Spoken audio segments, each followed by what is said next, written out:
देखिए, असंतोष तो कारण है ही है, पर असंतोष की वजहें क्या हैं? क्योंकि मायावती जी के साथ कोई भी परिस्थितियां बदली नहीं हैं। आनंद जी, मायावती जी आज से नहीं, जब से वो उस पार्टी ने कुछ स्टैंड किया है इलेक्टोरल प्रोसेस में, तब से वो अपने वोट बैंक को बेचने का काम करती रही हैं।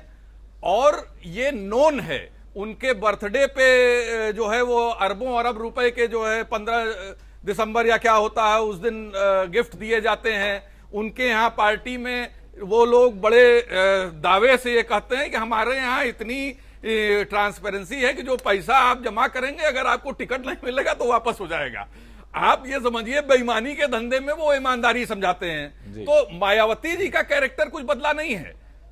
दिक्कत स्वामी प्रसाद मौर्य हो, आर.के. चौधरी जी 2-3 बार शायद पार्टी छोड़ चुके हैं, एक बार तो 100% छोड़ चुके हैं इसके पहले जी। तो उनको इन लोगों के जब व्यक्तिगत हित टकराने लगते हैं, और राजनीति में ये कोई नई चीज नहीं है और किसी एक पार्टी के साथ नहीं है कि सिर्फ उन्हीं की पार्टी में होता है, या मतलब बसपा में होता है, या सपा में होता है, कांग्रेस में होता है, या भाजपा में होता है। राजनीतिक हित टकराते हैं, और ये देखा गया है कि जो पार्टी को लगता है कि उसका फायदा होने जा रहा है, वो उन लोगों को ल्योर करने के लिए, चाहे वो कम्युनिटी बेसिस पे ल्योर करने के लिए हो या किसी अन्य रीजन से उनकी फॉलोइंग को कैश करने के लिए। जैसे कांग्रेस सारी खराब थी, लेकिन जगदंबिका पाल साहब खराब नहीं थे। बीरेन्द्र सिंह जी हरियाणा वाले, वो मंत्री बना दिए गए भाजपा में, तो वो खराब नहीं थे। आपके यहां आए तो दाग अच्छे हो गए, हमारे यहां थे तो दागी थे। तो बेसिक चीज ये है कि ये पूरी तरह से राजनीतिक स्टंट है। अब बसपा को क्या फायदा और नुकसान है?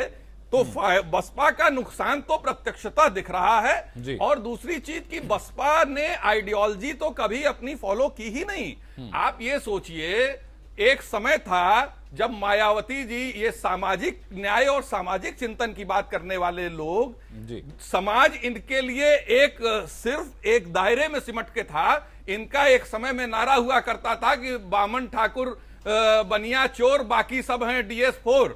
और दूसरा नारा इनका यह था कि तिलक तराजू और तलवार, इनको मारो जूते 4। उसके बाद जब इनको यह समझ में आया कि सत्ता हासिल करने के लिए इनको सोशल इंजीनियरिंग का गेम करना पड़ेगा, तो वो भी उन्होंने किया।